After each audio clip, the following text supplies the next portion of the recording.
پھر آگے بتایا، لڑکے کی ماں نے کہا کوئی بات نہیں، سیکھ جائے گی۔ ویسے انیسا لڑکا بہت ہینڈسم ہے، آنکھوں میں سمجھداری کی چمک ہے، کم بولتا ہے مگر بہت اچھا بولتا ہے، جی چاہتا ہے اسے سنتے رہو۔ اب وہ لوگ باقاعدہ رشتہ لے کر بات پکی کرنے آئیں گے، شادی جلد کرنا چاہتے ہیں۔ جواب میں انیسا کے منہ سے ایک ٹھنڈی سانس نکلی۔ آمینہ نے چونک کر اسے دیکھا، وہ چپ ہو گئی تھی۔ بڑا اچھا رشتہ ملا ہے، میں بہت خوش قسمت ہوں، امینہ نے اسے ٹوکا دیا۔ پتہ نہیں، روبوٹ کی طرح انیسا کے منہ سے آواز نکلی۔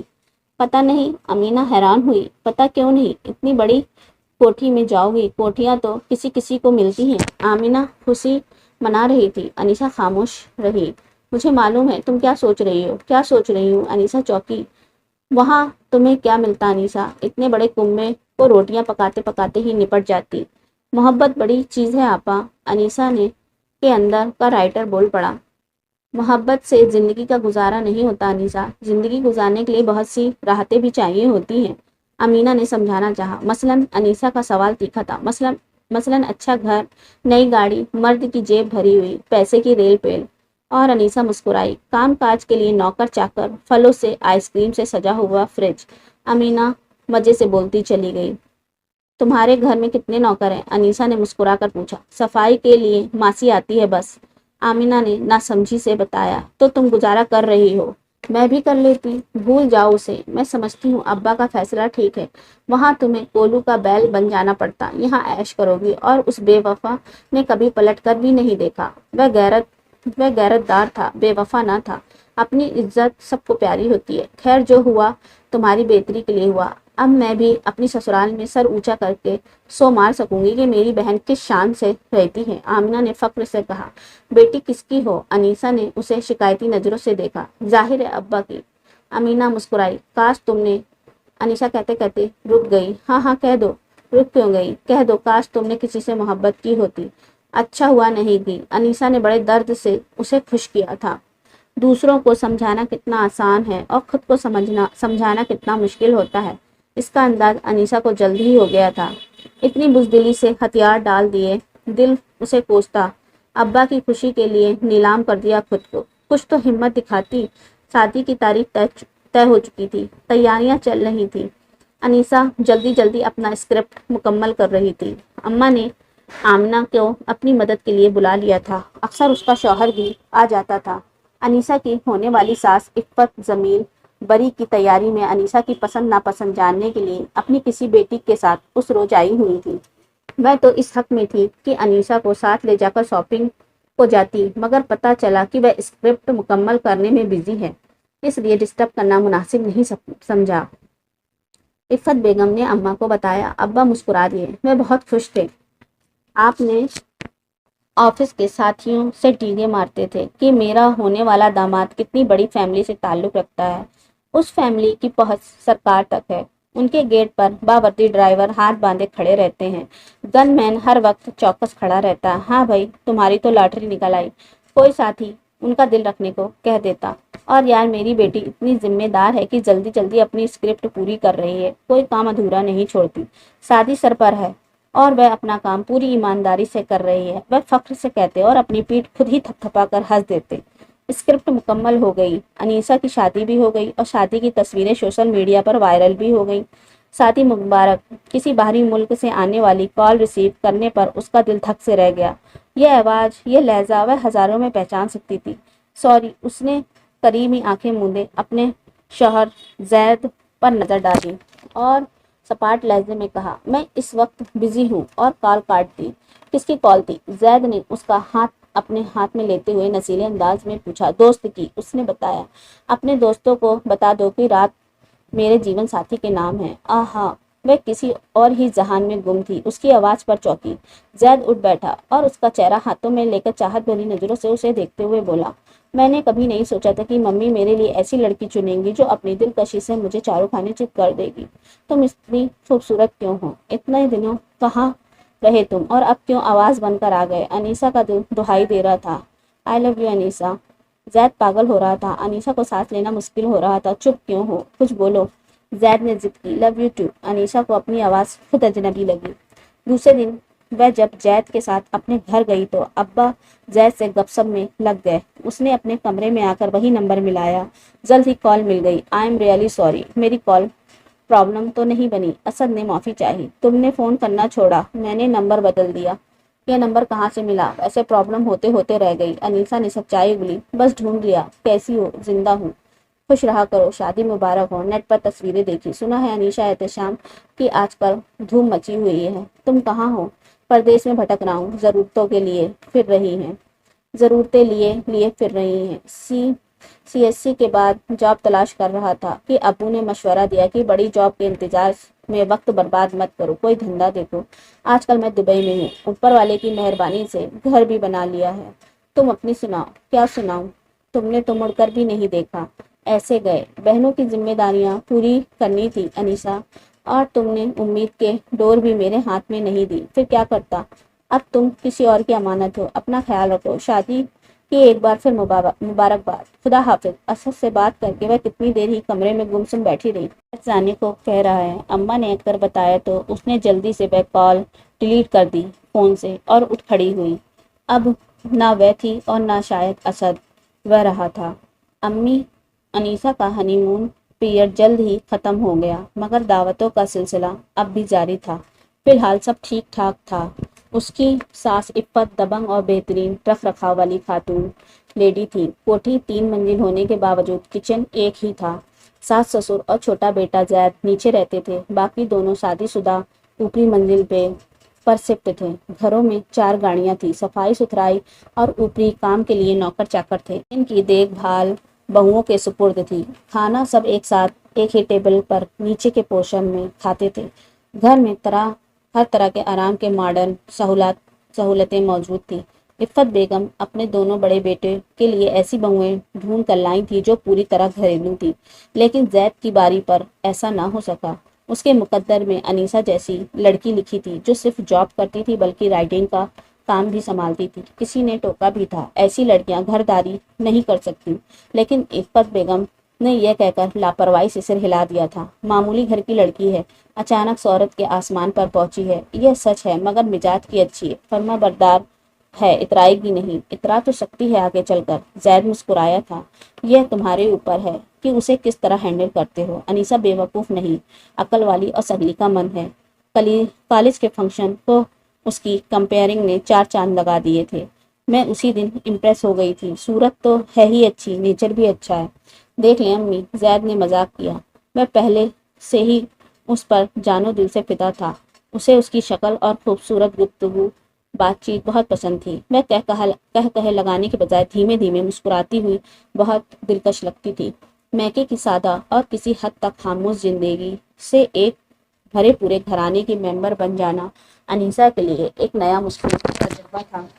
یہاں ہر وقت ہلچل رہتی تھی، روز فنکشن اور شور شرابہ۔ سونے کے وقت ہی خاموشی ہوتی تھی تو وہ لکھنے بیٹھ جاتی تھی، کوئی ڈسٹرب کرنے والا نہ ہوتا تھا۔ کبھی کبھی اسے پوری رات بیٹھنا پڑتا۔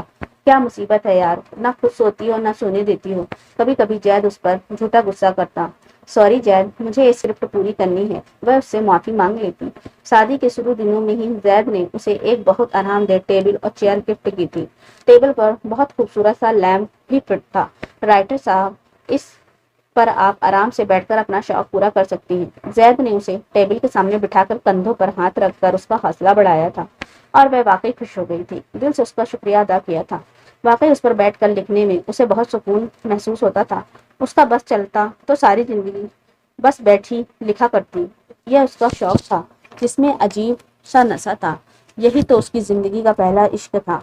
ابا ہی کی طرح عفت جمیل بھی اپنے آفس میں بڑے فخر سے ملنے ملانے والوں کو بتاتی، انیسا میری چہیتی بہو ہے، بڑا نام ہے اس کا۔ زید کے دونوں بھائی بھی اپنی سسرال میں انیسا کی تعریف کیے بغیر نہیں رہتے تھے۔ نندے بھی اس کے حوالے سے جگہ جگہ اہمیت جتاتی نہ تھکتی تھی۔ انیسا کی اتنی شہرت تھی کہ لوگ اس کے بارے میں طرح طرح کے سوال کرتے، قریب آنے کے راستے ڈھونڈتے۔ زید کے بھائیوں کے بچے اپنے اپنے اسکول میں اپنی گڈی انیسا کے نام سے خوب اونچی اڑاتے اور خود کو اسپیشل پوسٹ کرتے۔ انیسا کا کہاں کہاں ذکر ہوتا تھا، فائدہ اٹھایا جاتا تھا، خود انیسا کو اس کا پتہ نہ تھا۔ وہی مشہور اور پاپولر رائٹر انیسا احتشام اب پہلی بار ٹرے تھامے مہمانوں کے سامنے آئی اور عفت جمیل نے اس کا تعارف پریچے کرایا۔ یہ میری بہو ہے، انیسہ احتشام۔ کون انیسہ احتشام؟ ایک خاتون نے چوک کر اسے دیکھا۔ شکل تو کہیں دیکھی بھالی سی لگتی ہے، ٹی وی پر دیکھا ہوگا، اس کے کئی سیریل دھوم مچا چکے ہیں، اور ایک سیریل بیچاری وہ تو بہت شہرت بٹور رہا ہے۔ عفت جمیل فر شروع ہو گئی، فخر ان کے لہجے اور چہرے سے ٹپک رہا تھا۔ اوہ، تو یہ بچی وہ ہے؟ مل کر بہت خوشی ہوئی۔ ایک بوڑھی خاتون نے خوش ہو کر اس کو اپنے پاس بلایا اور سر پر ہاتھ پھیر کر دعا دی۔ جیتی رہو، خوب روشن نام کرو اپنے خاندان کا۔ کیا آپ چائے بنانا بھی جانتی ہیں؟ ایک چھوٹی سی مہمان لڑکی نے پوچھا۔ ہاں، چائے بھی اور کھانا بھی بڑھیا بناتی ہے میری بہو۔ عفت جمیل کے منہ سے انیسہ کے لیے پھول جھڑے۔ کئی خواتین کو تو حیرت بھی ہوئی۔ مرد مہمان تعریفی انداز میں مسکرائے۔ آپ بہت لکی ہیں میڈم عفت جمیل کہ آپ کو ایسی ہیرا بہو اور آپ کے بیٹے زید کو ایسی لاجواب خوبصورت سگھڑ بیوی ملی۔ مہمانوں نے انہیں مبارکباد دی تو عفت نے لکھنوی انداز میں سلام پیش کیا اور سبھی مسکرا دیے۔ انیسہ خاموشی سے یہ تماشا دیکھ رہی تھی۔ گھر سے کالج، پھر واپسی، وہاں دماغ کھپانے کے بعد آ کر تھوڑا سا آرام، پھر کھانے کی تیاری اور رات کو دیر تک لکھنا۔ انیسہ بری طرح تھکی رہتی تھی۔ ایک دن اس نے زید سے بات کی۔ بہت تھک جاتی ہوں زید، لکھنے کے لیے مشکل سے وقت ملتا ہے، کیوں نہ کھانے اور ناشتے کے لیے کوئی ماسی رکھ لی جائے، پیمنٹ میں کر دیا کروں گی۔ مجھے کوئی اعتراض نہیں ہے یار، زید نے دوستانہ انداز میں اس کی ناک چھو کر چھوڑ دی، مگر ممی سے ضرور بات کر لو، اس گھر میں ان کا آرڈر چلتا ہے، مجھے ڈر لگتا ہے، آپ پوچھ لیں ممی سے۔ میں پوچھ لوں گا، ڈونٹ وری۔ زید نے پیار سے اس کا بوجھ ہلکا کیا۔ پھر اس نے ممی سے بات کی تھی، پہلے ہی گھر کے خرچے بہت ہیں، ذرا حساب لگاؤ تو، اتنے نوکر چاکر ہیں۔ عفت نے بھویں چڑھائی۔ پیمنٹ انیسہ خود کرے گی ممی، کل تمہارے بھائیوں کی بیویاں بھی کھانا پکانے والی مانگیں گی۔ ممی، بھابھیوں کا معاملہ ڈیفرنٹ ہے، وہ جاب نہیں کرتی، انیسہ جاب بھی کرتی ہے اور لکھتی بھی ہے۔ زید نے بھرپور وکالت کی۔ کوئی کمال نہیں کرتی، ہم بھی جاب کرتے تھے، اب تک کر رہے ہیں، 5 بچے بھی پال لیے، کبھی کسی کو شکایت کا موقع نہیں دیا۔ ایک زمانے تک گھر میں کوئی نوکر نہ تھا، مگر ممی، آپ نے انیسہ کو میرے لیے اس واسطے چنا تھا کہ وہ ایک مشہور اسکرپٹ رائٹر ہے، لیکن اب تمہاری بیوی اس گھر کی بہو پہلے ہے، اسے اس گھر کے طور طریقوں کا خیال رکھنا ہوگا۔ اسے نوکرانی دے کر میں دوسری بہوؤں کے ساتھ ناانصافی نہیں کر سکتی، کوئی شکایت کا موقع نہیں دے سکتی۔ زید چپ ہو گیا۔ ماں کے سامنے سوائے خاموشی کے اس کے پاس کوئی راستہ نہ تھا۔ ایک حد تک ممی کی سوچ بھی غلط نہ تھی۔ وہ سب کچھ شرمندگی کے ساتھ زید نے انیسہ کو ممی کا کہا بتایا تھا، اس نے ماں کے سامنے رکھ دیا تھا۔ ساری عورتوں کا نصیب ایک جیسا ہوتا ہے بیٹا، خدا بخشے تمہاری دادی تم دونوں کی پیدائش پر بیٹھی مجھے کام میں جتے دیکھ کر کہا کرتی تھی، یہ وقت ہم پر بھی گزرا ہے، نخرے کیا دکھانا۔ اماں نے ٹھنڈی سانس لے کر زبان کھولی تھی۔ اماں، کچھ عورتیں تو صرف ایس کرنے کے لیے ہی پیدا ہوتی ہیں، ہماری پرنسپل کے میاں ان کے لیے گاڑی کا دروازہ کھولتے ہیں۔ ہاں، اپنے نصیب کی بات ہوتی ہے۔ اماں نے انیسہ کو ٹوکنے پر سر ہلایا۔ تو پھر آپ یہ کیوں کہتی ہیں کہ عورت کا نصیب ایک جیسا ہوتا ہے؟ انیسہ نے پوچھا۔ دن ایک جیسے نہیں رہتے، تھوڑا صبر کر لو، تمہاری ساس کو سمجھ آ جائے گی، اماں نے تسلی دی۔ وہ گھر میں بھی افسر ہیں اماں، بیٹا وہ افسروں والا رویہ رکھے یا نوکروں والا، گزارا تو تمہیں وہی کرنا ہے نا میری چاندہ۔ اماں نے سمجھدار ماں ہونے کا ثبوت دیا۔ میں تھک جاتی ہوں اماں، بہت زیادہ، وہ روحاسی ہو گئی۔ لکھنا کم کر دو، اماں نے اس کے سر پر ہاتھ پھیر کر چمکارا۔ نہیں کر سکتی، لکھائی ہی تو میری آکسیجن ہے اماں، تو پھر حوصلہ بھی رکھو۔ اس آخری مشورے پر انیسہ نے ہاں میں سر ہلایا، اور کوئی چارہ بھی تو نہ تھا۔